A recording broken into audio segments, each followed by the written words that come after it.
Каждому знакомо это чувство. Сначала начинает нестерпимо щекотать в носу, затем идет мощный глоток воздуха и, наконец, облегчающий наши страдания чих.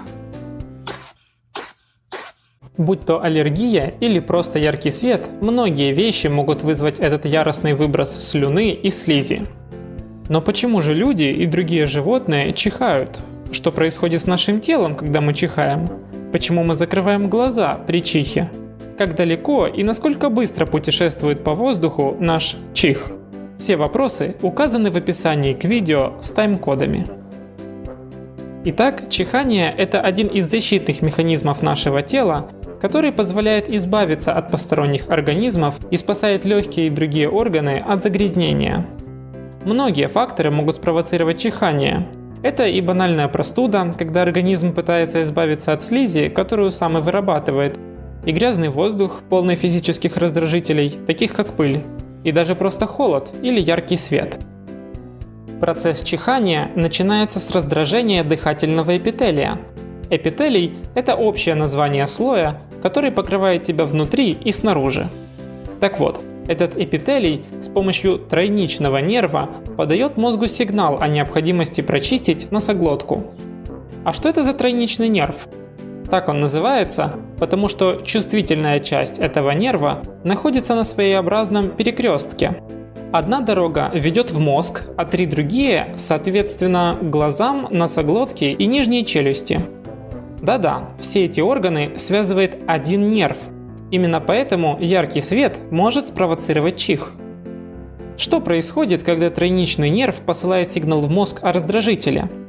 Запускается сложнейший каскад мозговых импульсов, который готовит твое тело к битве. Появляется ощущение щекотания в носу. Ты делаешь глубокий вдох и наполняешь легкие воздухом.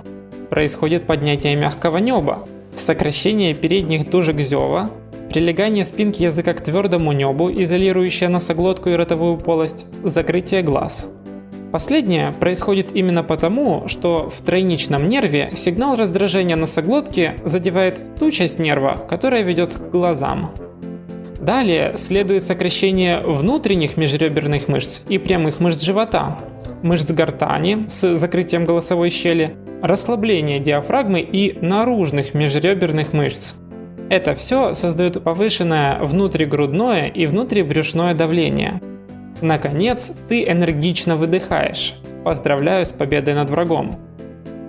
Почему организм так яро защищает носик, науке неизвестно. Очевидно, из-за особенностей того, как устроена человеческая нервная система. При чихании воздух вылетает из нашего носа со скоростью до 432 км в час. При этом ты выстреливаешь до 12 литров воздуха в секунду, а долететь это все может до 3 метров. Так что пожалей окружающих и не стреляй в них из этого смертоносного оружия. Понравился видеоролик? Поставь лайк и подпишись на канал. Не забудь поставить колокольчик.